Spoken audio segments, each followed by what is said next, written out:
Arlecchino has saved Mondstadt from Dvalin, Liyue, Inazuma, and Sumeru from her fellow Harbingers, and now it's finally time for her to return home to check on her children and save Fontaine. Who are we saving this nation from?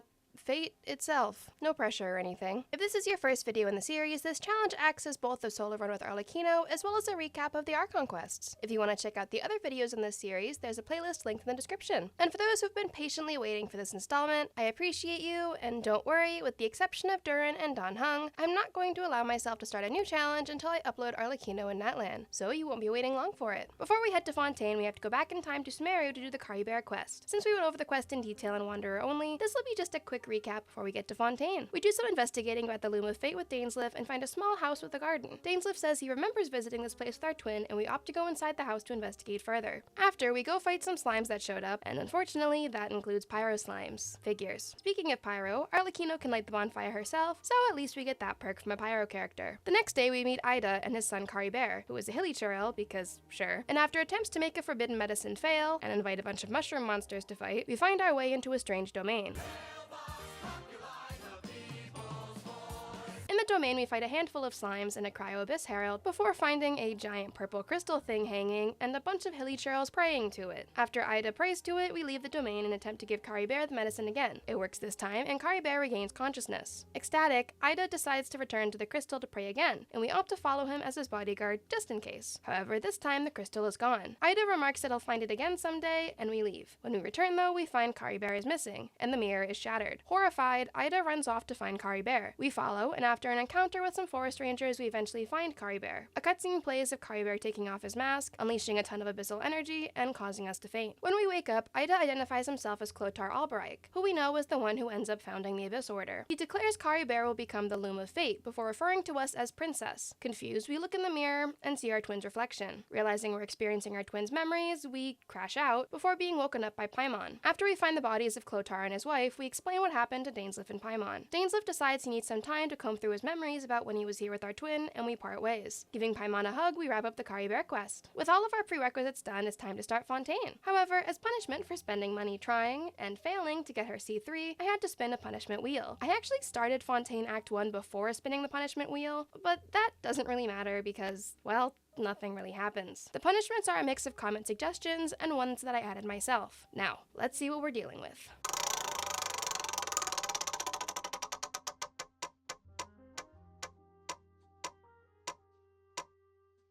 Only normal attacks.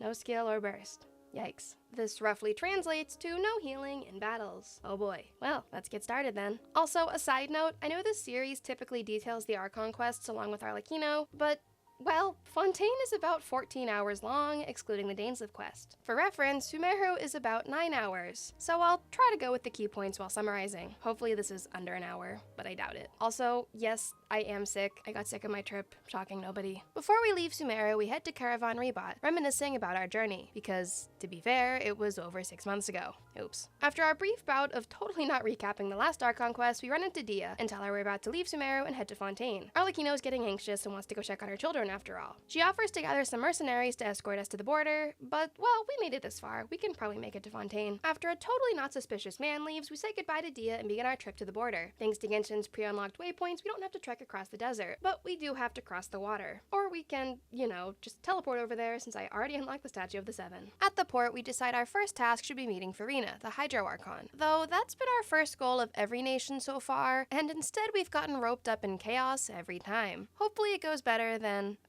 well, any of the previous nations, actually. We decide to go talk to different NPCs to, well, actually, we just opt to be nosy and snoop in on conversations. As per usual, subtlety isn't our strong suit, and we're very quickly noticed. The two, as it turns out, are discussing an actual trial that recently occurred, even though it sounded more like a TV show or something. Not that they have TVs, but, you know. The NPCs tell us about the Nation of Justice's trial system, including an opera house, Chief Justice Nouvellette, and the Oratrice Mécanique d'Analyse Cardinal. That was weird. Hope that doesn't happen every time I say aura. Moving on. The duo tells us that if we want to see Farina, the opera Opera House will be our best bet since Farina attends all of the trials. However, meeting her might be a bit more difficult without an appointment. If only there could be a suspicious person who informs her of our arrival and encourages her to come find us. Nah, we've had to track down every Archon so far. Surely this one wouldn't just appear before us. More importantly, just as we decide to explore the city for a while, we notice a girl staring off toward the ocean. Arlecchino seems like she wants us to go over, so I guess the girl must be important. After all of that, we officially, for real, begin Fontaine Act 1. But now, the water is gradually swallowing our memories. It won't be long before it swallows us.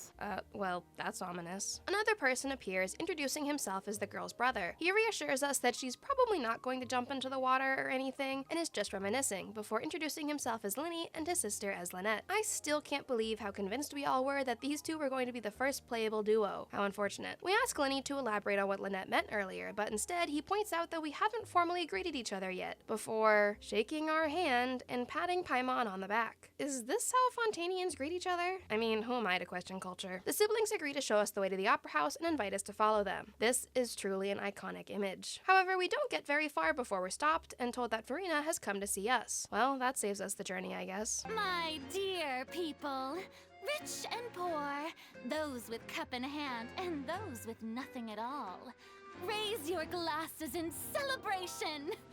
If you don't have one, then just raise your hand in lieu. We're at a public port. Who's holding a glass right now? Farina apparently already knows all about us, calling us out for causing disruption in other nations, but decides to welcome us regardless. I don't know, we technically saved every other nation thus far from doom and despair, so is that really disruption? Oh hey, it's the totally not suspicious man. Well, that explains a lot. After a back and forth that results in us drawing our sword, Farina suddenly declares that in true Fontaine fashion, we can have a duel in court. According to Farina, we've broken a law here in Fontaine, the law in question being that it's illegal to release a flying object on the first 3 days of the month. And what's the flying object, you might ask? Paimon. We should start making a list of what Paimon's been referred to. Linny objects to Farina's accusation and shares that Paimon is actually a balloon tethered to us. Well, that was pretty big-brained of him. Farina thankfully finds the whole thing amusing and drops her charges. But when there are valid grounds, I will not only judge travelers from abroad, but even the gods of other lands. That's big talk. After Farina leaves, Linny finally starts explaining some important details about Fontaine. It says that every person in Fontaine is born with sin. No matter how the nation of justice holds trial after trial, this sin cannot be absolved.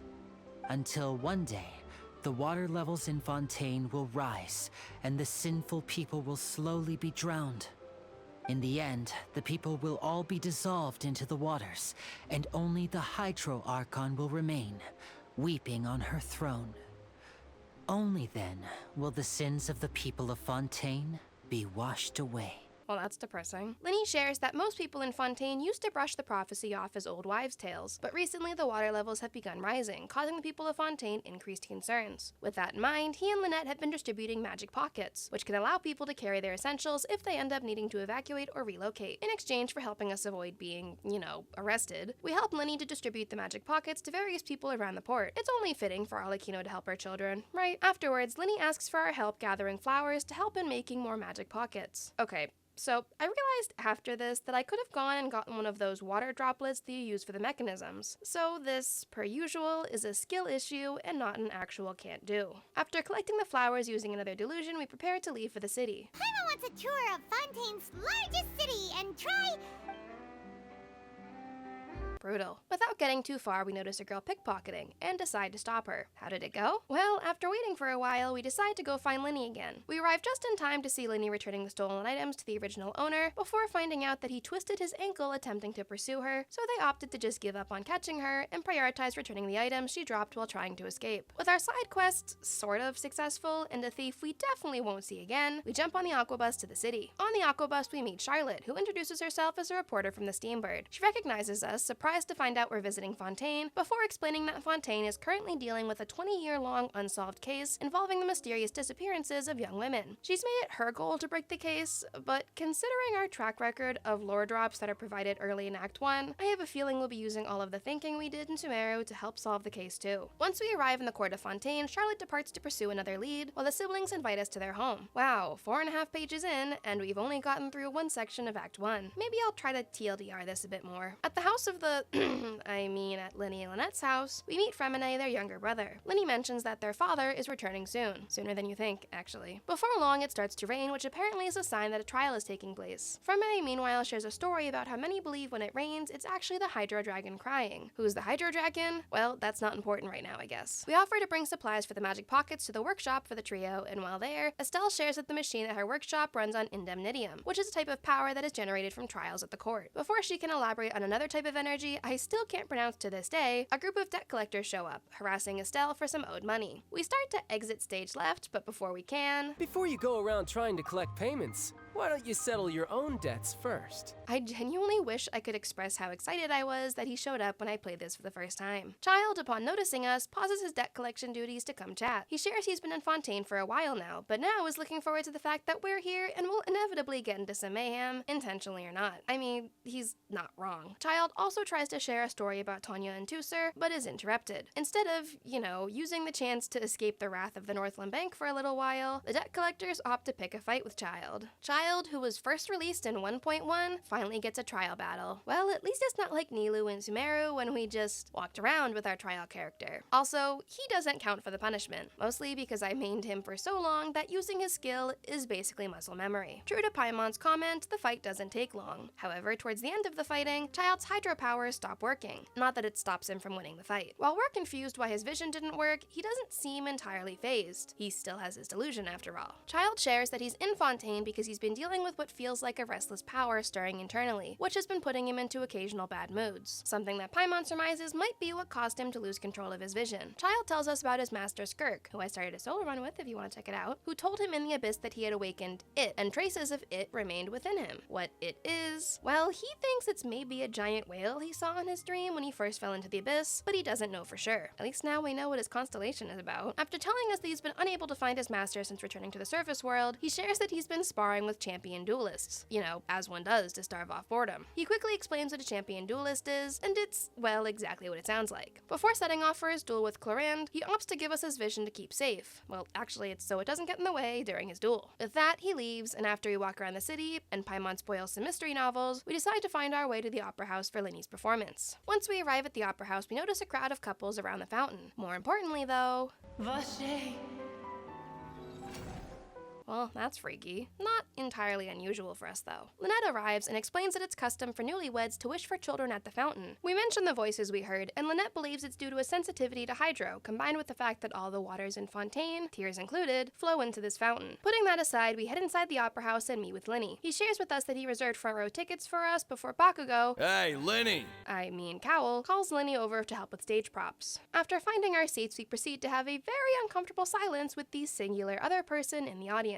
As it turns out, the man is Nouvelette, who Linny shares is the Chief Justice who oversees all trials within the court. Also in the room is Farina, who, similar to a cat who stares until you notice them, was waiting for our acknowledgement. She's satisfied once we do, so at that point we wait for the performance to begin. After a few smaller scale tricks, a water tank descends. Using this water tank, Linny makes Lynette disappear, which I'm sure doesn't have any subtle foreshadowing to the disappearing case Charlotte mentioned earlier. Unlike those cases though, Lynette reappears outside of the tank. For his next trick, Linny uses a machine to select an audience member and reveals 2 magic boxes. The trick is intended to be Linny switching places with the audience member, but while he successfully exits the box, the audience member does not. Instead, the water tank from earlier falls, crushing the box and revealing Cowell, who was inside for some reason, was killed from the incident, but the audience member is nowhere to be found. Farina declares Linny as the new prime suspect of the serial disappearances case and announces she will be facing us in a duel before the court. We literally were just sitting here. Why do we have to be involved? Regardless, because plot, we agree, and Nouvelette declares that the trial will begin the next day and we will be Linny's attorney. I guess the bar is really low to be an attorney in Fontaine. We begin to investigate the crime scene, and Paimon dons a questionable accessory. What we learn from the guards is that nobody is particularly sure why Cowell was in the box instead of the audience member. What they do know is the box was positioned perfectly below the water tank, and the rope snapped due to being burned by the fireworks. All of these combined to make it look like an intentional act. We're given the opportunity to investigate for ourselves, as the traveler, still not Arlecchino. I fear we're going to see Arlecchino more in the story quest than as the playable character. During our investigations, we discover a few inconsistencies. The rope was tampered with to make it more flammable, and the random audience picker wasn't so random. The audience member was intentionally chosen by whoever committed the crime. As we continue on, we meet Navia, the leader of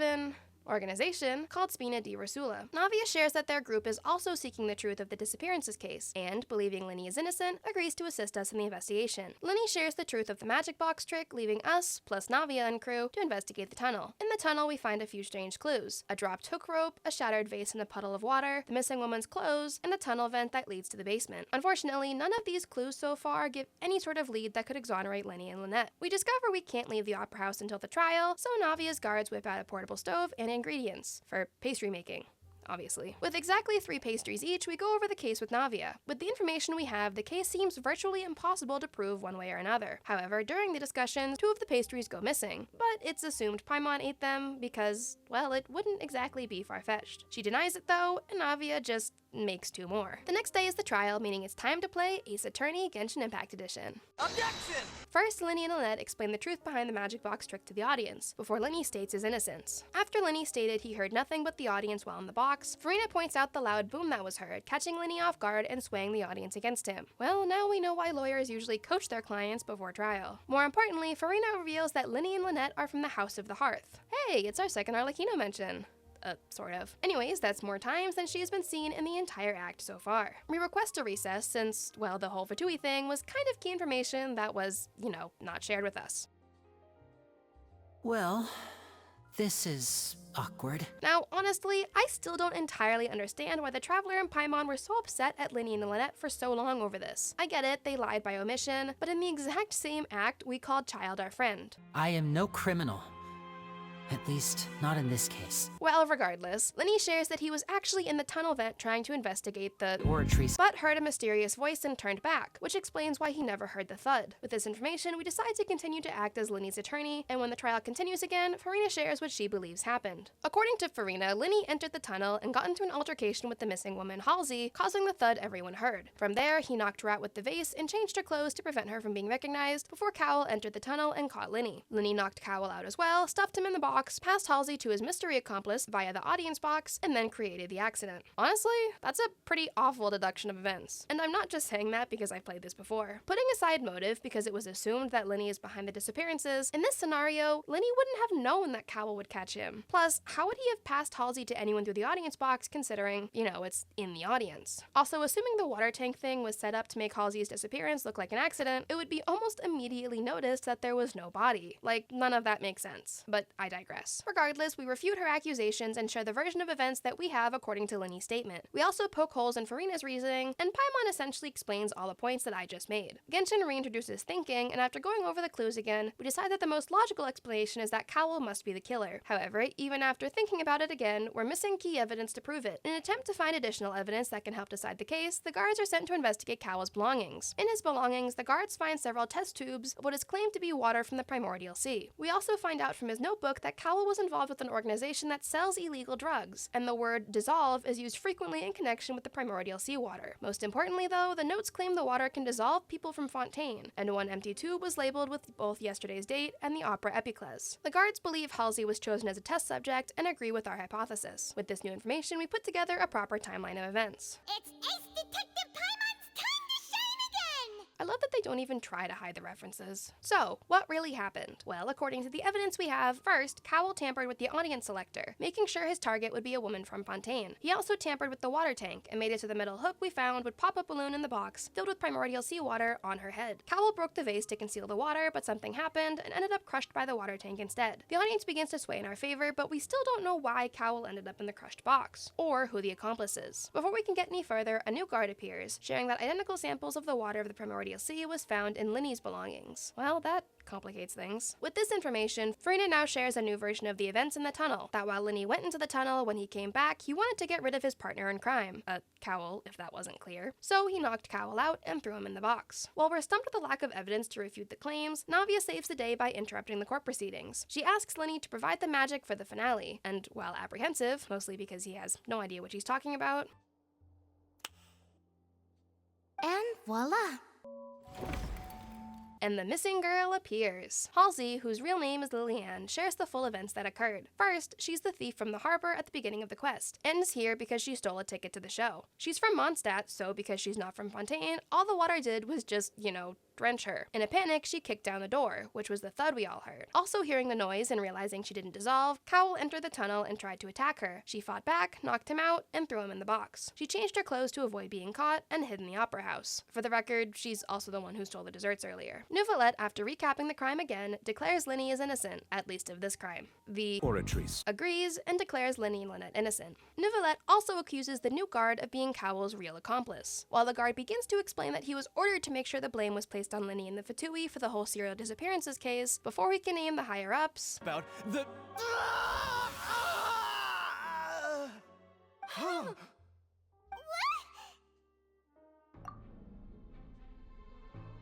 well, at least now we know the whole dissolving thing is true. Again, why is the Traveler still bitter with Linny and Lynette? This is dramatic. We're literally friends with the Harbinger, be serious. Regardless, Linny reveals he and Lynette are orphans and were recruited by, oh hey, that's us. After their parents died, Linny and Lynette made a living by mimicking street performers they saw in the past. They were eventually adopted by a noble, but all he wanted was to show off Linny to expand his social circle, and even ended up gifting Lynette to a different noble who was taken by her appearance. Ew. Linny found out the noble Lynette was gifted to, and went to rescue her, but when he arrived, Arlecchino had already rescued Lynette as well as other orphan girls who were hidden in the basement. She invited Linny and Lynette to join the House of the Hearth, and the rest is history. They share that Arlecchino intends to use the Gnosis to try and save Fontaine from the prophecy. However, still distrustful of the two, we leave. At least Paimon seems to think we're being dramatic too. As we're leaving, we run into Navia, who invites us out to a meal, finally finishing Act 1. Oh man.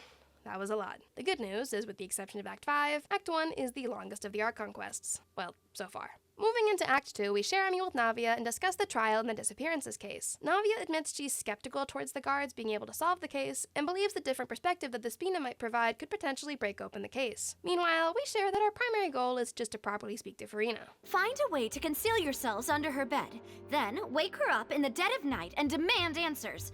Don't let her go back to sleep until she answers all your questions. Okay, yeah, never asking Navia for ideas again. Putting that aside, Paimon accidentally drinks Navia's Fanta, which she declares was overly salty. Imagine trying an orange soda and it ends up being salty. That's gross. After our meal, we part ways with Navia and head to the fountain at the Opera House. There, we hear the same voice calling out from the water. Unfortunately, this time it possesses us and knocks us out. Great. While unconscious, we meet an Oceanid who asks about Vache. So I guess this was the voice we were hearing earlier. However, after offering to find Vache for her, she instead tells us if we find him to tell him to forget her. Okay, then why are you calling for him so much? We wake up and a cutscene triggers of Navia and the crew being assisted by Clorinde while they fight off a bunch of rampaging clockwork mecha. After successfully defeating the mob, Navia questions Clorinde's appearance, to which she shares that, due to a promise she made to Navia's father, she's been quietly watching over her. Navia, who still blames Clorinde for her father's death, is understandably furious about this. Okay, like, that's great and all, but can we get back to the, mob of robots that just attacked? Clorinde shares that we, especially Navia, probably upset the mastermind behind the disappearances, and that these mecha were likely an illegal private force owned by the mastermind sent to target us. Unfortunately, with no serial numbers, it's not possible to track who owns them, so it's just kind of a vague threat. After Clorinde leaves, Navia shares the reason she followed us was because she feared we would be in danger after she realized the Fanta she was served was probably spiked with primordial seawater. Oh, that explains why it tasted salty. Speaking of primordial seawater, we share the experience we had with the Oceanid while unconscious before finally agreeing to join Navia's investigation. From there, we accompany Navia to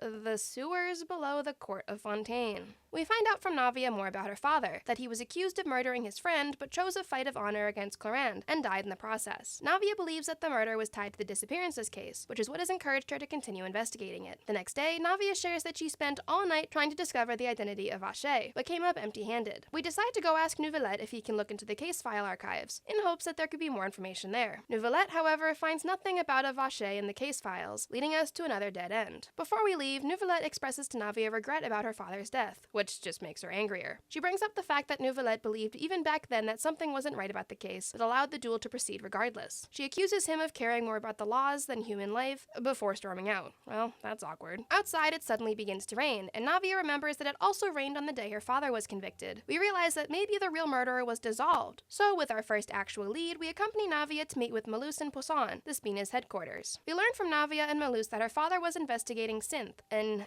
illegal substance that we now believe was probably made with primordial seawater. Jacques, who had previously been involved in the trafficking, became an informant for Callus. During a banquet, Navia's father was accused of shooting and killing Jacques. However, there were clothes lying around at the scene, further increasing the likelihood that the actual killer was dissolved. Malou shares that a key fact was hidden from Navia until now at her father's request. Callus found out that the synth production was connected to the serial disappearances, and that Navia was the group's next target. Her father was also given less than 5 years to live, so to protect Navia, he revealed he had incriminating evidence about everything, but as long as Navia remained safe, the evidence would not be shared publicly. However, if Navia was targeted, the evidence would be released. Additionally, he intended to die in the duel so that Navia wouldn't see him succumb to his illness. With this in mind, Malou shares with us the location of where the synth is produced, as well as 3 potential suspects. We talked to the 3 suspects, as well as to Jacques' family. We learned from his widow that Jacques was so willing to become an informant due to guilt he felt over his involvement in the synth business. However, he was caught by higher-ups and likely ordered to take out Callus. As for the suspects, the first shares that nothing seemed wrong with Callus the night of the murder, and that when he went out for fresh air, he left his gun on the table, and the theory from the guards that Callus had a second gun didn't make sense. From the second suspect, we learned that the mechs that attacked us definitely belonged to someone extremely rich or powerful, as it's virtually impossible to secretly modify them unless they're an illegal private unit. Finally, we approach Marcel, who claims he doesn't remember much about the night of the banquet, but we figure out that he does have the kind of wealth and status that could be expected of someone with a private force of mechs. With this in mind, we decide Marcel is the most likely suspect, but before we can continue investigating under this assumption, the guard from earlier rushes over to inform us that Child is about to be put on trial, accused of being the culprit behind the serial disappearances.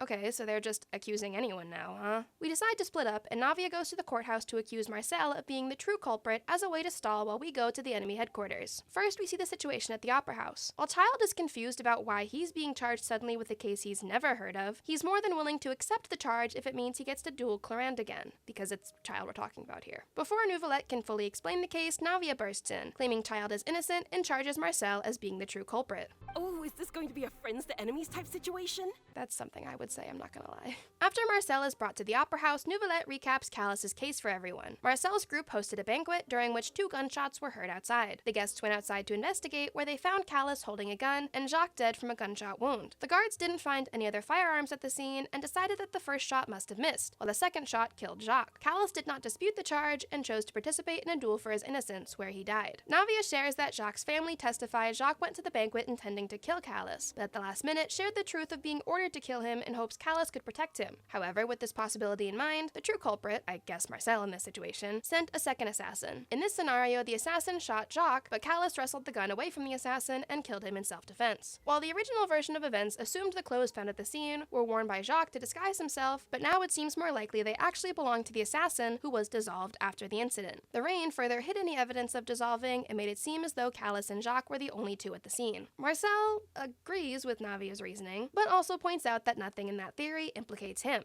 Farina questions why Callus didn't try to defend himself in court and instead opted for a duel. Navia shares the information we learned earlier involving the terminal illness and the bluff he used to protect Navia and the other members of the Spina all this time. Clarande confirms that when she dueled him, it was obvious Callus intended to die. Navia further connects her father's case to the disappearances case due to the fact that the assassin was dissolved to protect the true culprit, like the guard was in the first trial, something that could only occur if the culprit was at both scenes like Marcel was. However, Marcel pokes holes in her reasoning, primarily due to her lack of physical evidence. He also argues that he has no motive to kidnap young women, and that the disappearances began prior to his arrival in Fontaine from his homeland of Snezhnaya. Though that didn't stop Lenny and Child from being accused, despite both being too young to have been the culprits. However, Navia catches Marcel off guard by referring to Vacher, before the scene cuts to our point of view in the synth production base. Finally, after 13.5 pages of script, we get to see Arlecchino battling again. Unfortunately, since I can only use normal attacks, it ends up being a little dicey. I definitely had to work hard with dodging. Despite the fact this video is already going to be long, I'd still like to include yaps. After all, you guys need proof that I followed the punishment, and most of you subscribed for my yaps anyways. So, it's been a minute since I uploaded, and I'm sure some of you have been wondering where I've been. If you're a regular on my channel or you're my Discord server, you'll know that I actually just got back from a trip to South Korea. I'll be going over the trip in far more detail in a future video, but I ended up getting pretty sick while on the trip and didn't have enough time nor energy to work. It took everything I had just to participate in my regularly scheduled adventures. I had a ton of fun though, and after fighting off jet lag, I've come back more motivated than ever to really push forward with my channel. Not to mention, while I was at the Genshin Impact Cafe in Seoul, I actually hit 40,000 subscribers. No joke, I went back to my Airbnb and cried.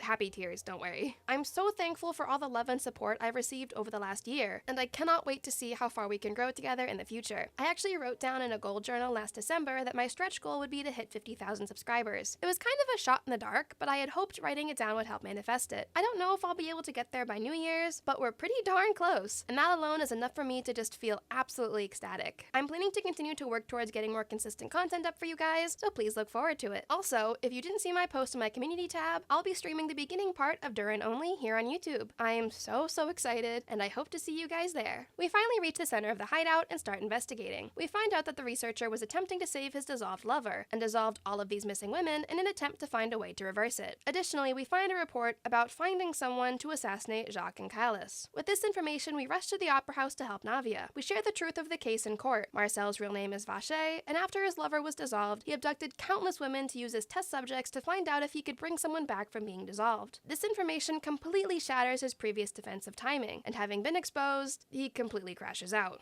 Pay attention to you? What for? Have you ever paid attention to me? Ever empathized with my pain? Ever known how it feels to watch the love of your life dissolve right in front of your eyes? No, that's definitely just a you thing. Also, the what about meism is crazy. After ranting for a few minutes and reminding us that Genshin definitely developed the crying ability for Act 5 of Sumeru and now needs to show it off any chance they get, Vacher drinks water from the primordial sea before being probably the only person ever known to be mad about not spontaneously dissolving. Neuvillette declares that after the spectacle from Vacher, the charges against Child hold no water. Get it? Water.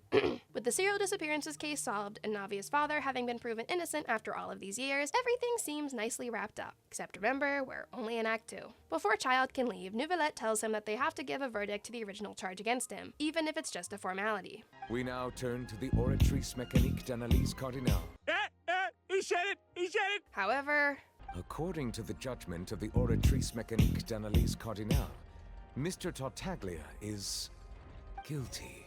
for the first time, the Oratrice has returned a different verdict than Neuvillette, and due to Fontaine law, Child has to be taken into custody as guilty. But, well, when has he ever gone along quietly? You know, if Child was in Honkai Star Rail or something, we would definitely get a delusion version of him that lets us use Foul Legacy as his ultimate. What a shame. Regardless, before we can fully activate Foul Legacy, Neuvillette steps in and knocks Child out. When Neuvillette suggests we ask Farina what happened, since she's, you know, the Archon, she freaks out, but swiftly composes herself and, well, lies until she can find room to exit stage right. I suppose that's show business. As we leave the Opera House, we're stopped by Vacher, who insists on asking us a question. He asks where we heard the name Vacher in the first place, so we confirm we met his lover in the fountain. Neuvillette gives him permission to be escorted to the fountain to talk to her one last time, and once there, well, he definitely sees her again, and all of the women he killed. As it turns out, all of the women he dissolved merged into one, and the Oceanid that appeared before him was everyone except his lover, who wanted nothing to do with him after what he did in her name. Meanwhile, we realized we were probably tricked into luring him here from the start, but, well, can't exactly be mad at a bunch of murdered women. You know, well, he did say it was worth more than his life. A few days later, we run into Navia and accompany her to visit Callus's grave, where we run into Neuvillette. Navia and Neuvillette talk for a while, and Neuvillette shares how we realized how much he doesn't know about humans and human emotion. Later, we go talk to Neuvillette ourselves, do a very long Q&A, and complete Act 2.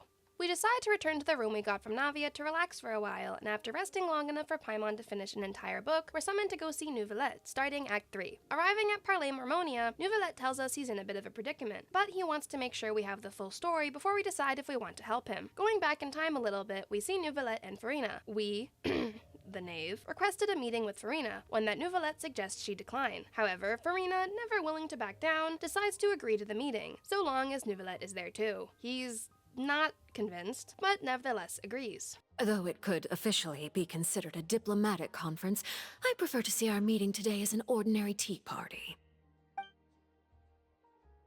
I assume you see it the same way, Miss Farina?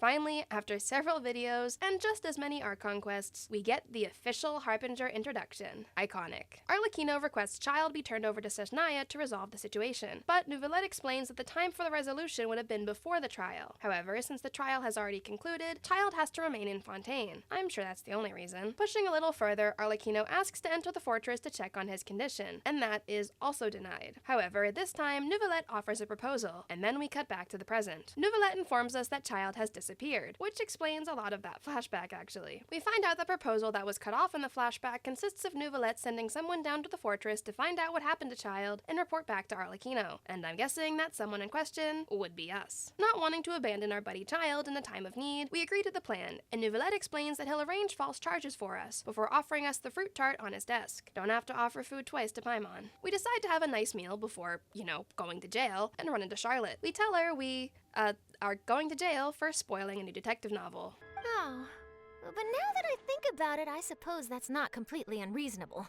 That's pretty despicable. Almost as offensive as committing theft. This is how I feel when people spoil major Archon Quest story plots before the patch even releases. Straight to jail. Charlotte offers to pay for our meal in exchange for helping her get an inside scoop on the fortress. And again, Paimon thinks with her stomach, so she agrees. We meet with Neuvillette at the entrance to the fortress, and after he gives us some final tips, we head down to jail. I will be so honest, I usually disagree with the majority in regards to disliking story quests. But yeah, I don't love this either. The sub-story with the curses and the secret rules, I feel like it does nothing to aid the Fontaine quest. The whole Fortress of Meripede combined into Acts 3 and 4 is 4 hours long. The more I play the Fontaine Archon quest, the more I just kind of feel like, what relevance does any of this have in the Archon quest besides making the Traveler go on a useless wild goose chase to prove we're smart to Risley so he can show us the secret zones? But I digress. Regardless, after Risley takes over our tour, we eventually run into Linny, who pretends he never saw us, before we're introduced to Sigewinne and have dinner to wrap up the tour. We're shown to the dormitory where we find a card from Linny inviting us to meet with him after morning work. The next morning, it's time for work, and honestly, I don't think I will ever be able to navigate this place on my own. I don't think any of you will blame me for skipping the work section, so after completing our morning shift, we eventually track down Linny and Lynette. We find out that Freminet is also in prison, just not here at the moment. Linny shares that they set up an elaborate street performance that consisted of stealing wallets from the audience members to get down to the fortress, with the intention of investigating Child's disappearance. Okay, so if you're down here, why do we have to be down here? Perhaps you haven't heard,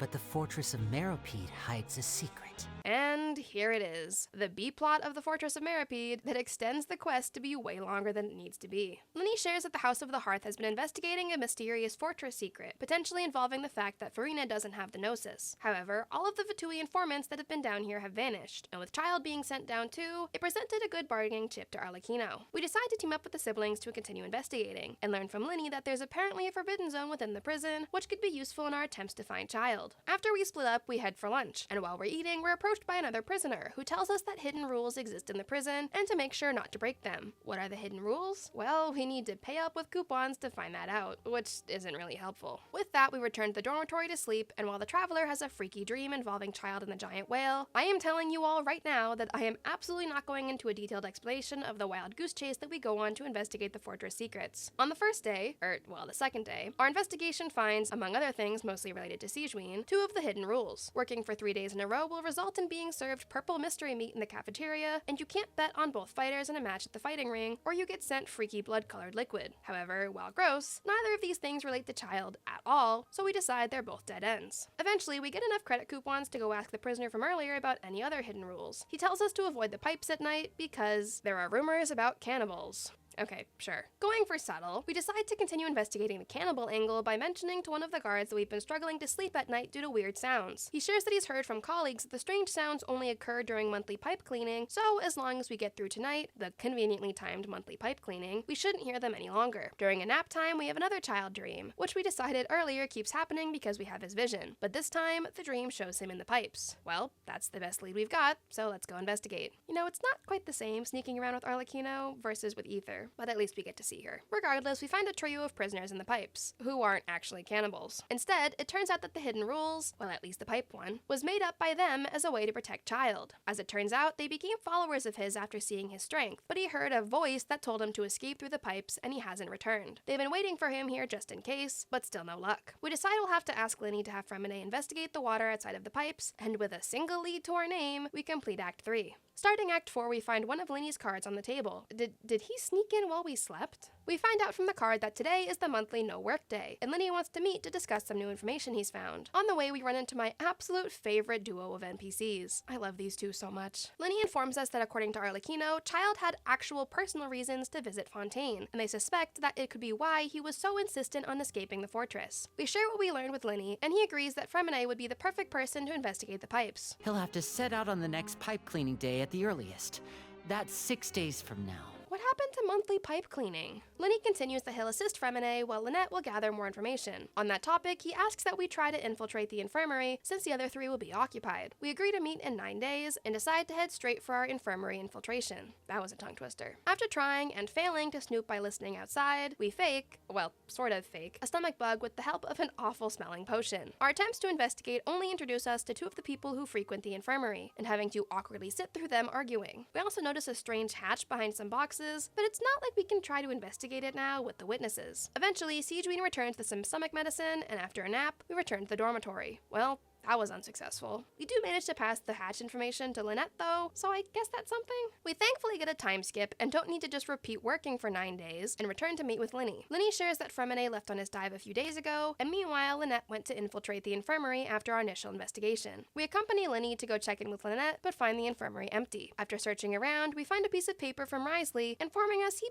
basically knows everything we've been doing and directly mentions Lynette as from the Fatui. Horrified, Lenny decides to confront Risley, and it's not like we can, let him go alone. After all, we did tell Charlotte we get the tea for her about Risley as well. We see a flashback from Siegewien, who's been listening the whole time, that shares the 2 we met in the infirmary earlier were working on something with her, and weren't actually sick. They also knew we had been eavesdropping, so drinking that awful potion did nothing. Meanwhile, we switch back to our own point of view and chase Lenny to Risley's office. Lenny accuses Risley of kidnapping Lynette and probably Fremine, however, he's corrected, and it turns out that Fremine was intentionally locked out and is probably still in the water. Risley offers a deal. Lenny sets up a meeting for him with Arlecchino in exchange for Lynette and Fremine's safety. At this point, we step in, and Risley decides that if we can answer 3 questions, he'll accept our request. The request being to save Fremine and Lynette, if that wasn't clear. The first question involves the mystery meat, which is actually just Siegewien's cooking for workers who she thinks must be tired and need a good meal. Unfortunately, her definition of a good meal is a little different than everyone else's. The second question relates to the other wild goose chase we went on earlier in Act 3, the blood-colored liquid we were sent after betting on both participants at the fighting ring. It's actually a new Fanta product being sent to people who obviously have no concept of value for their coupons, because nobody with any sense would spend their coupons buying a trial run Fanta. Unfortunately, his third question involves the infirmary, which we never finished investigating. Lenny accuses Risley of playing with us since he knew how far our investigations had gotten and charges at him. I know they introduced the images of scenes a bit in Sumeru, but I thought it was a cool addition to the quest here in Fontaine. Siegewien bursts onto the scene and shoots Lenny with a tranquilizer dart before Claren arrives with an unconscious Fremine. Siegewien suspects he consumed primordial seawater, but he'll probably be fine. She runs off to get medicine, sharing that she'll return with Lynette, who has just been napping this whole time after being tranquilized herself. Meanwhile, Claren shares that the amount of primordial seawater in the regular seawater has dramatically increased, which is probably how Fremine ingested some while following Child's path. Siegewien returns with Lynette, who says probably the most words we've ever heard her say in one single scene. After giving Fremine some medicine and bringing him to the infirmary, his condition improves and he wakes up. We enter a flashback point of view of Fremine attempting to escape through the pipes. I'm going to skip it since this is not a Fremine only video, but Fremine fights a few rounds of enemies, goes diving, and then attempts to make it back to the surface after he starts developing strange symptoms. We return to the present and Siegewien suggests we go talk to Risley. In his office, Risley shares that he knew from the start that the siblings were Fatui, but originally thought they were just investigating Child's disappearance, something he was curious about as well, so he left them alone. However, when he found out they were actually investigating the Forbidden Zone, that's when he decided to intervene. From there, he brings us down to the Forbidden Zone, and at the center of the Forbidden Zone is a sluice gate, one that's also tracking the concentration of primordial seawater, something that was stable for a while, but recently has exponentially increased. Risley believes this gate is essentially the only thing keeping the primordial sea from swallowing Fontaine, and explains how it lines up with the origins of the fortress. Created by Egeria, the fortress was originally to be a place exiled criminals who repented could go in order to protect her secret, the origin of Fontaine's people. As generations passed, the fortress became a home for the sinners, a place to repent for sins instead of a prison. Now, centuries later, it's, well, seen pretty much as a place for criminals in Fontaine to go. However, it's also become the last line of defense from the prophecy becoming reality. We're brought to a different area, where we find the duo from the infirmary. As it turns out, they're actually researchers from the Fontaine Research Institute. Ooh, are they together? How subtle of you, Paimon. Risley shares that as a contingency plan, they began to construct a giant ship based on the origin legend of Fontaine and the ship Fortuna. While this information has been kept strictly hidden from prisoners to prevent riots, we're told if we so choose we can inform the siblings of what we've learned. Instead, upon returning to the infirmary, Lenny asks that we fact-check his theories based on the investigations. Lenny explains his 3 theories: that the primordial sea is close to the fortress, that Risley was letting them investigate Child but only intervened when the investigation risked his personal plans regarding Fontaine, and finally that the plan in question mission involves something in the fortress that most people aren't able to see, and probably is important enough to let him be at the table with Neuvillette and Arlecchino. And Farina, I suppose. Similar to Risley's test for us, after Linny shows he already knows most of the information, we decide to share everything we've learned. They decide the next course of action is to figure out how to pass the information on to Arlecchino, which, I mean, actually, no, I can't even make a joke about, haha, Arlecchino is right here, because this is the most Arlecchino we've gotten to see in a lot of this quest. Just standing here. Regardless, we decide to go eat, with Sigewinne offering to treat us. She didn't make the food, though, so we accept. After chatting with Sigewinne for a while, we return to our dorm to sleep, and get aggressively woken up by emergency alarms. Ah yes, lore-accurate dorm life. We go investigate where we run into my two favorite Fontaine NPCs, who share that Risley was telling everyone to head to the upper floors. Realizing the sluice gate is likely failing, we send the duo to evacuate while we go find Risley.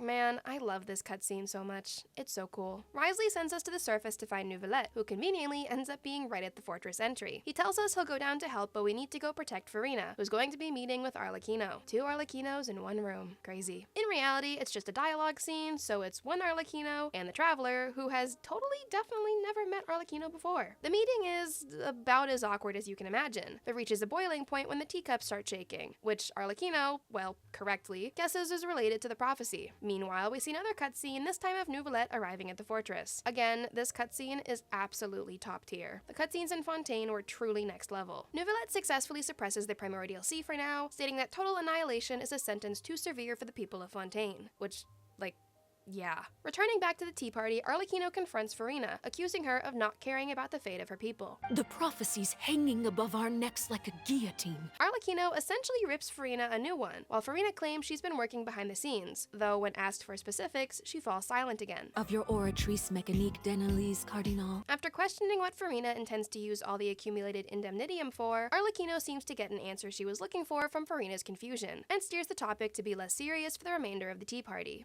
Maybe one day I'll get to walk around as Arlecchino. Arlecchino thanks us for taking care of Linny and the others, before sharing with us about a previous encounter that she had with Farina. After Child was sent to the fortress, Arlecchino attempted to steal the Gnosis from Farina. However, her attempt revealed that Farina was not in possession of a Gnosis at all, and instead seems to be under a type of curse. Later, Arlecchino began to wonder if Neuvillette was the true Hydro Archon, or at the very least, knew the whereabouts of the Gnosis. When Child ended up going missing, this gave her an opportunity to pressure Farina and Neuvillette into an official meeting, bringing us to the events we saw in Act 3. Back in the present, Arlecchino shares that she doesn't believe Neuvillette is the Hydro Archon either. Neither him nor Farina carry themselves as Archons typically do. Speaking of, Neuvillette returns, so after offering to cooperate with us, Arlecchino leaves. Maybe now we'll get to actually see our Arlecchino.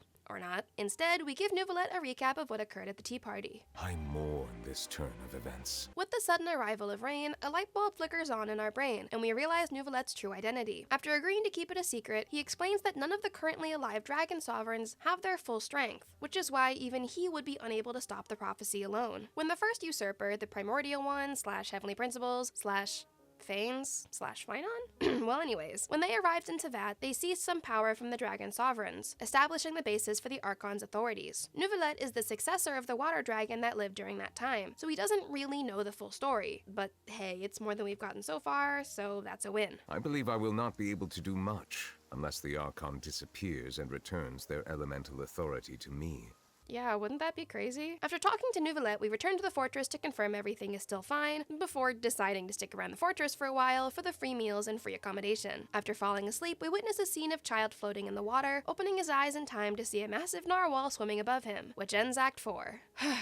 Wow, that was a lot, but don't worry, Act 5 is even longer. That said, the old saying of saving the best for last certainly applies here, because Masquerade of the Guilty is a cinematic masterpiece. So let's get right into it. Before we know it, our 45-day sentence is over. However, as we're filling out our release paperwork, an earthquake hits. Risley explains it wasn't related to the prison or the primordial sea. Instead, it originated from the surface, so it can be a problem for us later, I guess. We say our goodbyes to Risley and Sigewinne and return to the Palais Mormonia to meet with Neuvillette. You've come at the right time, but you'll have to wait for just a moment. Okay, so then we came in at the wrong time. Once Neuvillette finishes his work, we share with him the dream we had about Child and the narwhal. He believes it must have occurred in the Primordial Sea, but he's not entirely sure how Child could have ended up there. More importantly though, Neuvillette shares the tremor from earlier originated in Poisson, which caused the water levels to rapidly rise before returning to normal. We decide to go check the situation there, and Neuvillette says he'll join us after working on some emergency plans. When we get to Poisson, it looks, well, how you'd expect it to look after the water levels rapidly rose and receded. We continue further in to look for Navia, and eventually find her along with various survivors and Spina members who are tending to the wounded. Navia eventually explains that after hearing a loud noise, water began suddenly surging. Those who were near the water had no chance to escape, and were almost immediately dissolved, causing widespread panic for those higher up attempting to escape in time. Eventually, we realize Melus and Silver are missing. Before we can get an answer from Navia, someone else needs her assistance. After a while, Navia seems to have a moment to herself, so she asks us to accompany her to her father's grave. There, Navia reveals that Melus and Silver dissolved trying to save the people in Poisson. Ouch. Eventually, Navia hands us a list of those who dissolved in the incident. Honestly, I remember this part feeling like a gut punch when I played it for the first time, because it was really the first time in any of the Archon quests where there was a mass casualty incident. Eventually, Arlecchino arrives, adding another tally to the count of seeing her more in the story than playing with her. As it turns out, Arlecchino and Navia are already acquainted, as the Fatui were assisting in evacuation and rescue efforts. Apparently, the Fatui have been doing their own disaster preparations, since, well, as far as Arlecchino is concerned, Farina didn't seem to have one. Arlecchino also informs us that one of the House of the Hearth members discovered ancient ruins near Poisson that would be worth investigating. Accompanied by Navia, we decide to head off to the ruins to see what we can find. More importantly, we finally get a chance to see this account's Arlecchino again. So obviously this challenge has been running for a while on this channel, and while I do plan on making a Nod Cry summary when it happens, I think it would be fun to make a shorter single challenge video of this series, like what my current challenges are. I've held on to every bit of footage from Arlecchino only, and so I think it would be a great way to celebrate this challenge unofficially being completed, minus,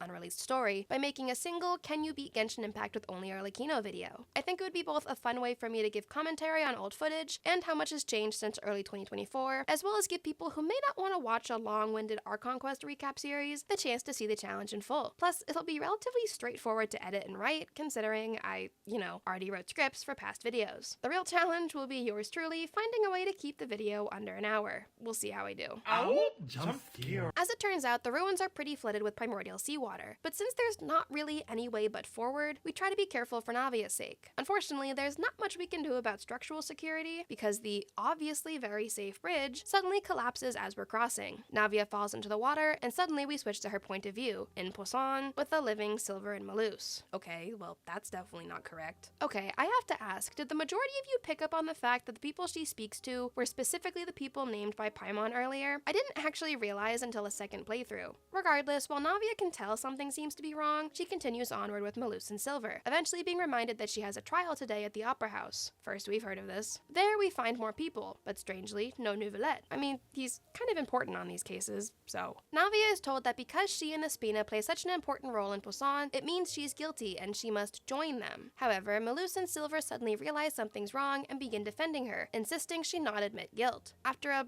pretty freaky back and forth, Navia suddenly remembers everything. Everyone here dissolved in the primordial seawater in Poisson. While Melus and Silver swear to protect her, the entire scene begins to dissolve.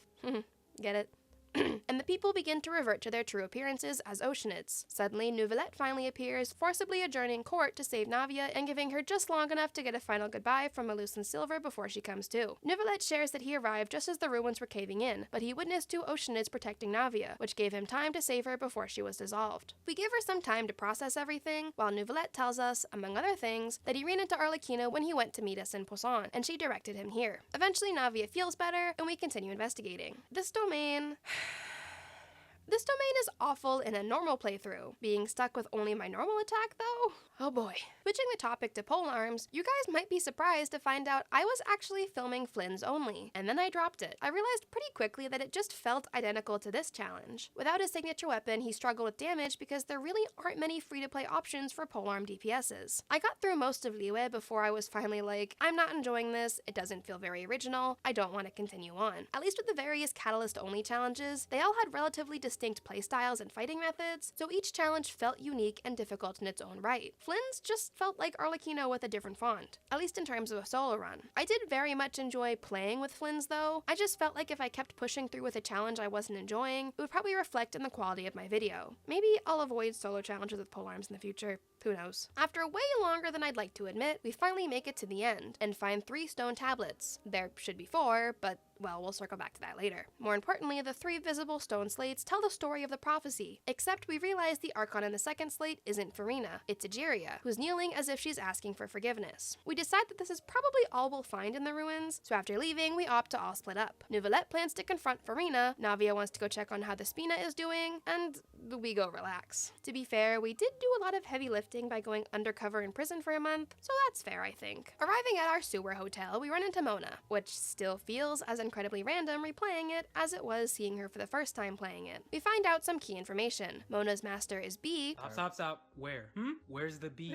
And Mona is not a Fontanian, so that really old theory was dead in the water. Get it? Because Mona shares that she was invited to a panel held by the Steambird to discuss the prophecy. However, she explains that since this prophecy essentially concerns the fate of all of Tevat, reading the fortune of the entire world is something only a visionary like B or other members of Hexenzirkel could do. However, with that in mind, only a visionary could have prophesied this in the first place, meaning it's not something to ignore. Knowing this, we ask Mona to help us get a hold of B, which she agrees to do before leaving. The next day, we decide to visit Neuvillette to see what he learned from Farina. However, we instead find them fighting, with Neuvillette showing her a list of the Poisson victims, insisting he will not allow it to happen again and that Farina must tell him what she knows, including if she knows anything about the stone slates or the depiction of Egeria. Farina insists she knows nothing, and she has her own plan in motion, so she orders Neuvillette to not ask her about it again before running off. So I guess Neuvillette hasn't learned anything new. The 3 of us decide that with Farina's actions and lack of communication, the only option we have left to get the truth is to put her on trial. We call a meeting with the siblings, Clarend and Navia, to discuss a method to trap Farina so we can bring her to trial. A few days later, we return to our accommodation and meet N,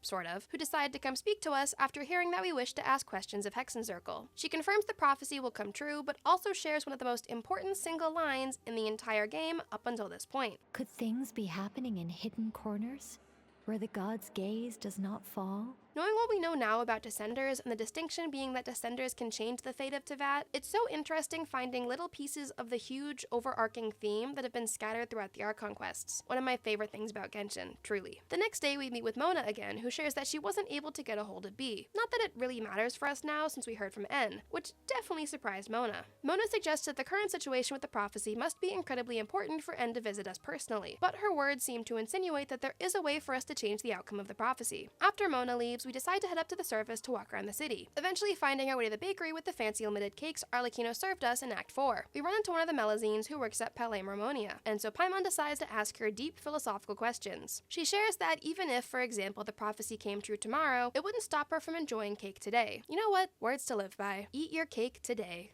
Actually, maybe eat cake isn't the most motivational thing to say here? Well, I guess it's fitting for the nation based on France. Moving along, she ends up buying us some cake to cheer us up, and after it definitely does, we go back outside and meet up with Charlotte. Paimon asks Charlotte a similar question, to which she essentially answers the same thing, that it's probably better to just go about normal business versus fearing tomorrow. Having asked 2 different people the question and gotten the same answer, Paimon poses it to us, and the idea of all of Tevat getting destroyed feels kind of foreboding. Regardless, we have the same thought process as the previous 2, and decide we'll just keep moving forward until that day comes, if it ever does. I guess the 3rd time wasn't the charm for Paimon, because we apparently went back and forth with her about this topic all day. Another few days passed without the entire nation flooding, so I guess Paimon's questions were for nothing, and we find out there was a riot at the Opera House. A bunch of people started accusing Farina of doing nothing in regards to the prophecy. The situation was resolved, but Farina is nowhere to be found, so we decide to go look for her in Poisson. That's Farina, right over there! Yes, thank you, Paimon. I do in fact have eyes. We find Farina wallowing in self-pity, and Genshin getting full utilization of the crying mechanic, but as soon as we make ourselves known, Tevat's greatest actress reverts to her public persona. Honestly, I can crack jokes all I want, but Farina deserves all the respect in the world for being able to put on the show she did and keep it entirely to herself for 500 years. That's crazy. Anyways, the mob of hecklers arrive, but after a bit of running around, we're able to shake them and hide in a totally not suspicious tiny house. Another earthquake hits, and concern over more disasters convinces Farina to actually talk to us. She explains she's been privately investigating the prophecy and how to prevent it for centuries, but has had no success. After she seems to do her best to convince herself to keep pushing forward, we almost convince her to open up to us. Unfortunately, nothing waits for show business, and the walls of the house collapse, revealing that we've been moved to the Opera House. Well, I guess back to plan A it is. After hours, and I do mean hours, of story, it's time to begin the climax of the Fontaine Archon quest, the trial of a god. Shocking nobody, Farina opts to not duel Clarend and agrees to the trial, and so begins an incredibly long section of story that you cannot leave without replaying the entire thing. Yes, I learned that the hard way. Before starting the trial, we give a quick TLDR of the planning that went into getting Farina to the opera house. The hecklers at the courthouse, being chased to the little house in Poisson, everything was according to plan. We had hoped maybe during the time in the box Farina would confess, but well, obviously that was asking too much. Just before we begin, we're given a gift from Charlotte, a timeline of everything we've done in Fontaine up until that point, which, yeah, this video pretty much is already that summary, but sure. After a quick once-over, we officially, for real, begin the trial. We come out swinging with our accusation, that Farina is no god. Alright, well, let me go remove her from Archons only then. Farina pleads not guilty and points out the fact that she's been alive longer than everyone in the room. Well, minus Neuvillette and the Traveler,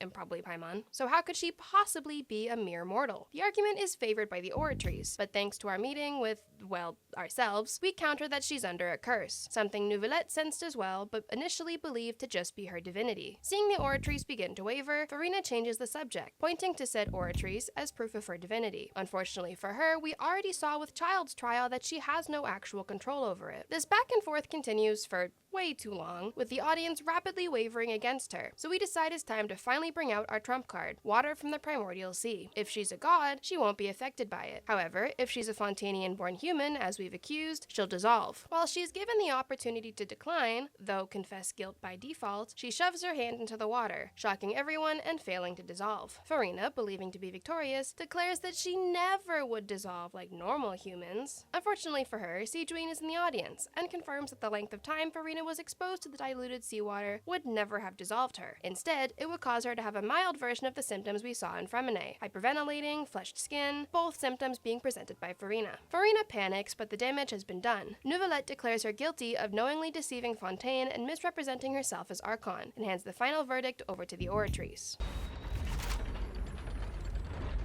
According to the judgment of the Oratrice Mécanique d'Analyse Cardinale, Farina is...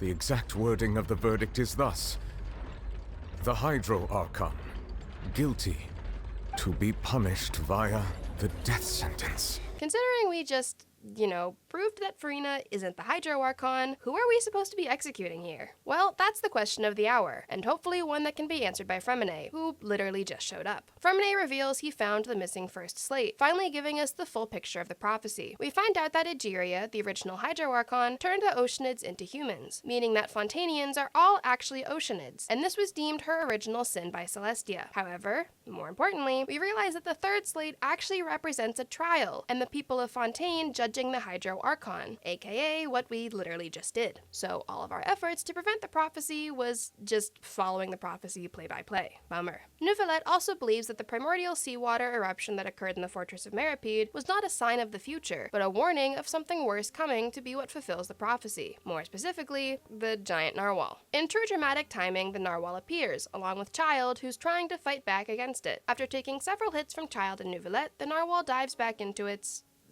portal. Apparently, the narwhal has been consuming energy in the primordial sea, even if that energy comes from the bloodstream of Fontanians. We remember N's words, but before we can think on it further, the Oratrice begins to prepare for the death sentence. In a last-ditch effort, we try to grab Farina, sending us, well, we don't actually know yet, while Neuvillette is sent to be face-to-face with Focalors. She shares with Neuvillette that she never wished to deceive the people of Fontaine, but it was necessary in order to deceive the heavenly principles. According to Focalors, the prophecy was forced upon her by Egeria, and after mulling it over, the only solution that could save the people of Fontaine would be to deceive the heavenly principles into believing the prophecy came to pass. To do so, she separated herself into her divinity, Focalors, and her body, Farina. But in my eyes, Farina's humanity was what made her perfect. She was perfectly human in every way. The person I always wanted to be. Anyway, so then I cursed her. The curse left on Farina was that she was to play the role of the Archon to deceive the heavenly principles. So long as the divinity of Focalors still existed, Farina could not die, but she also could not pursue her own life or happiness, only exist as an actress until her role was fulfilled and the people of Fontaine were saved. On the other side of the realm we're in via her tears, we the Traveler are bearing witness to the curse Farina experienced firsthand. The 500 years she was forced to continuously play her part alone, while never knowing when she would finally be free or if she ever would be. In order to to actually get through to her, we turn off the stage lights and fight some mechas. Finally, Arlecchino gets back to work. Our work is short though, and it's time for Farina's autobiography to begin. So we take our seat and play our role as witness. Scene 1 shows us a meeting of Farina and Focalor, with the latter sharing that Farina can save Fontaine, but she'll have to suffer for the plan to work, and play the role of Fontaine's Archon for an unknown amount of time. Meanwhile, Scene 2 allows us to witness Farina's internal turmoil over her first speech as Archon, with her rapidly realizing the kind of role she must play to best fool everyone. Farina, what are you doing? Farina, are you good? Having found a suitable character to play, the next scenes show Farina's daily obligations, centuries worth, all while she grows impatient waiting for the grand trial promised to her by Focalor. All I can do is keep heart. I must maintain this act. It is the only way to save Fontaine. Please, mirror me. You have to succeed.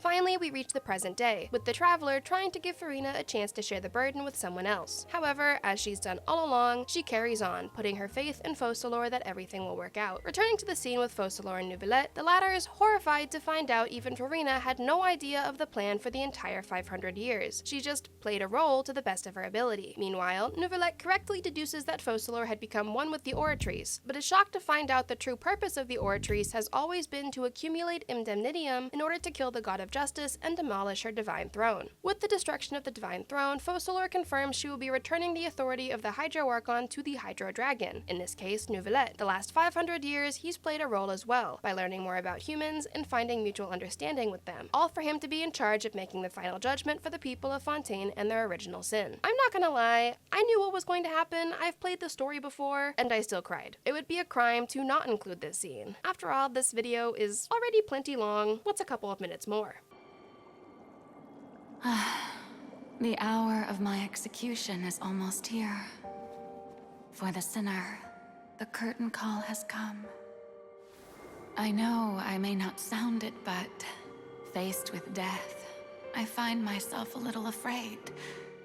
Perhaps this is one thing both gods and humans have in common.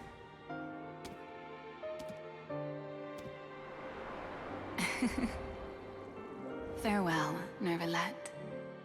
I hope you've enjoyed the part you played these 500 years.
I, Iudex Neuvillette, hereby declare,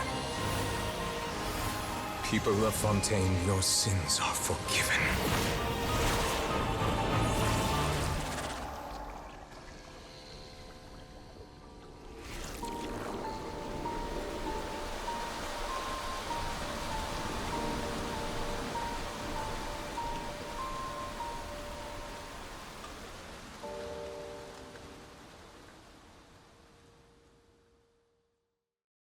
With the sin of Fontaine absolved, we return to the, main realm in order to end the prophecy once and for all. Nothing should surprise us anymore in Tevat. We join Neuvillette to take on the Narwhal, and honestly, with only my basic attack, my expectations were low. Despite how long this video is, I am curious to see how well it does, and how my retention is with it, because my video recapping my Korea trip is going to be incredibly long. Like, I'm going to do a day by day, and I was there for over 2 weeks, so it'll border on feature film length. But hey, it'll also be the perfect background noise video. They say you should make content that you enjoy watching, and well, I do enjoy background noise videos. So, while we fight the Narwhal, I have this yap from way back when I was first working on this script, which is hilarious because now this story happened months ago, and since then, Stray Kids, the subject of the story, has released new music. Despite that, I still think it's a funny story to share, so I'll share it. If you've seen other videos of mine, you might notice subtle Stray Kids references, or if you're in the Discord or follow me on Twitter, you know I talk about them there too. I love Stray Kids, they're pretty much the only K-pop group I listen to regularly, though that might change because I saw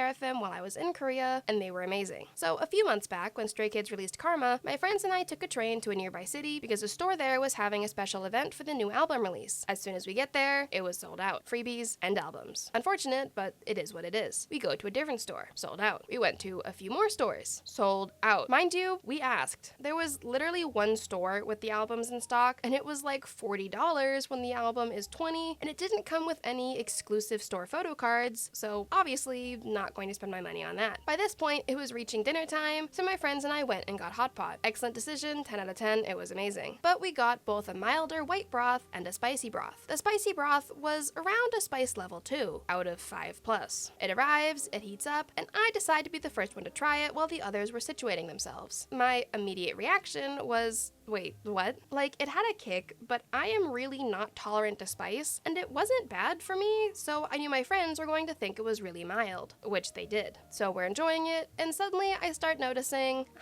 my lips are kind of burning. Oh, this might have a little kick to it. So I move back to my humble, mild white broth. Well, eventually, my friends start having the same reaction, and we realized the longer it boiled, the spicier it got. Mind you, one of the friends who eventually tapped out was Violet, who is Mexican, and still regularly has to modify her cooking when she cooks for me to make it less spicy, and I sometimes still struggle. All I can say is we were definitely thankful we got the mild one too. Honestly, now I really want hot pot. Maybe when Medea comes home for Christmas, I'll drag her to a hot pot place. Speaking of food I miss food in Korea so much already. We went to this one hole-in-the-wall style place near our Airbnb that only had like 5 items on the menu, and one of those items were the soup dumplings. Oh my god, they were everything. We went to this place like 4 separate times. I would honestly fly back to Korea just for the soup dumplings. Man, I remember how hyped everyone was when we finally got the Skirk reveal. Who would have thought that she would become playable only a year later? How iconic. Okay, well, I guess we'll catch up with Child another time.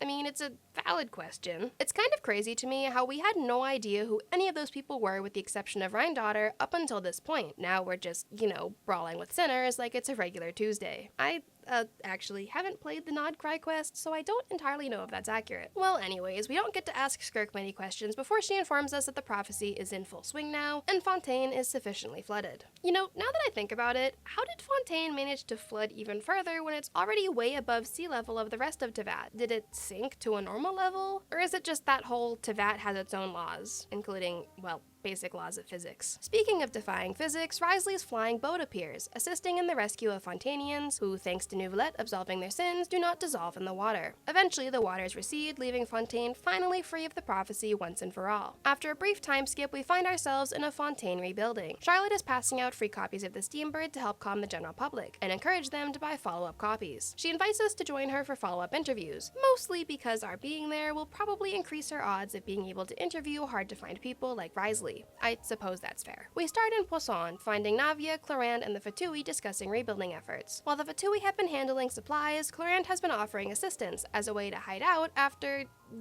challenging the Archon to a duel. Hey, whatever gets the job done. Our next stop is the Fortress, with Charlotte getting her long-awaited meeting with Wriothesley, among others. Good for her, honestly. Nothing super noteworthy happens here. We chat with everyone while Charlotte works, and after a while we move on to our last stop with her, the harbor, where everything began. How fitting. We find the siblings there, still passing out magic pockets, and after Charlotte gives us a moment alone with Lenny, we find out that Arlecchino was given the Hydronosis in exchange for her assistance in saving Fontaine. I don't know, it seems like a fair trade. Then again, again, we also helped out a lot. So, regardless, Lenny suggests we ask Neuvillette why he handed over the Gnosis, but before that, Arlecchino herself arrives. Yet again, we're seeing her more in the story than we see her being used as a playable character. Well, at least we see her at all. The same really can't be said about previous nations. Arlecchino confirms that she'll be bringing the Gnosis to the Tsaritsa, but also agrees to bring Child's vision back for us before she departs. We also take our leave and decide to go find Neuvillette to ask about the Gnosis and what comes next. Neuvillette informs us about what occurred with Focalor, and that thanks to his full power being restored, he was able to use his authority to make Fontanians true humans, converting the primordial seawater in their bloodstream into the actual blood. Is that a water to wine sort of deal? Or, well, anyways, with that, it prevented them from being dissolved when the water levels rose, allowing the prophecy to come to pass without any casualties. Changing the subject, we're given the opportunity to quiz Neuvillette, but this video has been long enough. After the off-camera quiz session, Neuvillette shares that he spoke with Skirk further after he returned to the surface. The Gnosis, as it turns out, is made of the remains of the third Descender. Brother, Skirk warned him that it was an object of misfortune, and that he should get rid of it at his earliest convenience. We inform Neuvillette that we're the fourth Descender, but, hopefully nothing tries to, use our remains for power or something? I guess that at least explains why we're capable of wielding multiple elements. With that insane lore drop, we finally finish Act 5, completing the Fontaine Archon quest. Despite us being more than 30 pages and 1 hour into this script, we still have one more quest to complete in this video. Luckily though, it's a story that is so short that when it initially came out, my first reaction was, wait, that's it? So, we return to Sumeru, for some reason, and decide to go visit Catherine for some work. According to her, she has the perfect job for us, a missing persons case. Apparently, dozens of adventurers have tried to complete this commission, but nobody has succeeded. Catherine decided that if we can't solve it, then nobody ever will. I suppose that's fair. We're warned that the villagers reported the person missing, but they don't actually even remember the name of the missing person, just a general appearance. Okay, yeah, that sounds more complicated. Well, let's do our best. We head to the village in question, and after asking various villagers, all we really know is that the missing person is a kind young man who's always helping around the village and spending time with the elderly and orphans. So basically, there's no way someone like that actually exists, and we decide he must only be real in the memories of villagers. A little pessimistic, but, well, we witnessed it firsthand with Greater Lord Rikudevada, and it's the closest thing we have to a potential lead. We're approached by a woman who introduces herself as a Tosa, and brings us to a tree where she and the missing villager would sit together and talk for hours. She shares quite a bit about her past with us, none of which gets us any closer to finding the villager, but most importantly, she mentions that despite how long the two of them would sit and talk, the sun never moved, even though they typically met around dusk. We decide that might be the key to this entire case, but before we can think on it further, we're confronted by an enemy. And go ahead, take a guess what kind of enemy it is. I'm tired of this, Grandpa! That's too damn bad! We find out from Atosa that the area hilly trails have been more active lately, as well as being quick to fight anything and everything. Well, when it rains, it pours, I guess. We decide to return to the village to make sure everything is okay, but on the way we spot Dainsleif, which definitely explains the Abyss Order better than agitated hilly trails. We explain the situation to Dainsleif, who believes the Abyss Order are up to something in the area, and while there's no clear connection between the missing person and the Abyss Order, it's worth investigating. Meanwhile, Dainsleif finally provides us with the information he promised us, well, at the beginning of the video. The voice we heard in the crystal, the one who referred to himself as a sinner, is named, the Visionary. Don't look at me like that. More importantly, he's actually Dainsleif's older brother. Wow, and I thought we had a complicated relationship with our sibling. Dainsleif further shares that there were 5 sinners, named the 5 Sinners of Conria. So original, I know. The wise, Roptatir. The visionary, Vedderfolnir. Gold, Rhindaughter. The foul, Sertologi. And Rehir of Solnari, Rerir. Well, we've heard about 2 of those from Skirk. Dainsleif believes that if the 5 sinners worked together with him, that they could have saved Conria from the Cataclysm, but their desire for further power and knowledge caused them to instead answer the call of the Abyss. Not to mention that hindsight is 20/20, and who's to say anything could have prevented Celestia's wrath, though it's not like they even tried to help, so I get Dainsleif's beef. Regardless, Dainsleif shares that he's continued to investigate the Loom of Fate, and he fears that they've been able to move forward despite not having the Eye of the First Field Tiller, meaning that we may not have slowed them down at all. Dainsleif believes that the missing person only existing in memories may be connected to the ley lines, and since we already know the Loom of Fate involves the ley lines, well, we may be closer to the truth than we originally thought. With that in mind, we team up with Dainsleif again. Well, after a good night's sleep. We find Dainsleif, who seems to be bothered by something. He asks us to describe the missing person we're looking for before revealing that the person in question appeared in some memories of his. Even worse, in said memories, Dainsleif gave him the Eye of the First Field Tiller. Okay, so now we know these 2 situations are definitely connected. We decide the first order of business is to confirm the safety safety of the eye and join Dainsleif to the location he's hidden it. Once we arrive, Dainsleif seems like he wants to say something, but quickly brushes it off and continues on ahead. Alrighty then. We enter the domain, and finally, we escape the wrath of pyro slimes. I can take out these little mushrooms with no problem. After facing off with the ruin guard and solving this puzzle on the first try, obviously, we make it to the innermost part of the domain, and come face to face with an Abyss Herald. Well, at least it's not a pyro mage. We do have to defeat both phases, but since my punishment for Fontaine was only the Fontaine quests, because I said so, it was a relatively quick fight. Dainsleif, after realizing the memories were a trap and there's something wrong with the ley lines, urges us to leave the domain and return to the village. As soon as we do, our twin shows up. They begin to fight, but unfortunately the scene cuts to our point of view, so we'll just have to wish Dainsleif luck. Actually, who would we be rooting for there? Regardless, as we make our way towards the village, we almost immediately notice that the previously restless hilichurls are now calm. Continuing onward, we find more calm hilichurls and repeatedly hear a voice that we assume is responsible for comforting them. Eventually, we arrive at the village, but quickly discover that none of the villagers know of any missing person. Okay, so that's not helpful. However, in a lucky break for us, we find out the reason nobody is missing is because the one we're looking for was apparently just here. After some thinking, we realize we're probably in Atosa's memories and rush to the tree. We find Atosa and our no longer missing person, but considering this memory occurs before she met us, she just assumes we're his friends and leaves us for now. Ah yes. How could I forget the pain? We realize the person in front of us is Caribert, and he shares that he came to Atosa's memory to say goodbye to her. Man, this place is so beautiful. I wish we could visit it more than just this singular time. Caribert brings us to, where are we exactly? I suppose you could call it the realm of my consciousness. Oh, sure, works for me. He shares that he was supposed to become the foundation for the Loom of Fate, but died back then when everything was set into motion, leaving only the remaining fragment of his consciousness that we see, and also explains why he's unable to exist outside of memories. He further elaborates about the Loom of Fate. In its most basic form, it can create and implant memories. With full power, it can create and weave new ley lines, completely changing the world. That, sounds freaky and like something that should be left alone, but hey, what do I know? As the foundation for the Loom of Fate, Caribert is able to create and implant memories with that power, and he created memories with the villagers to try and experience the life that he was denied. Chief Ahmadiyya, Baram, Granny Jahiyat, Atosa. What would it be like if I could live alongside them? No cataclysm, no curse.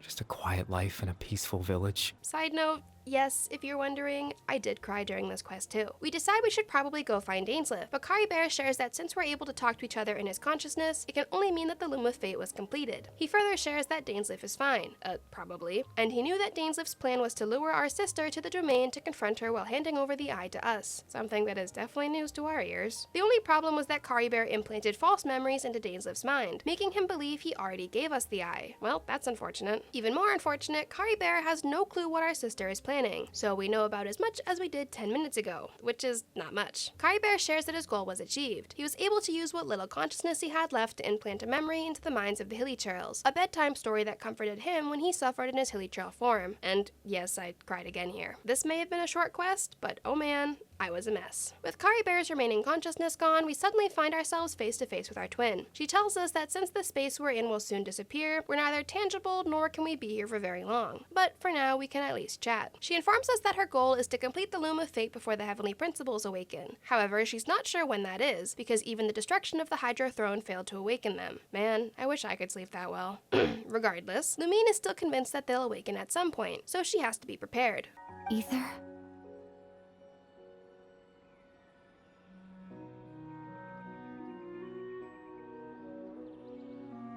You're the only one in this world who calls me that.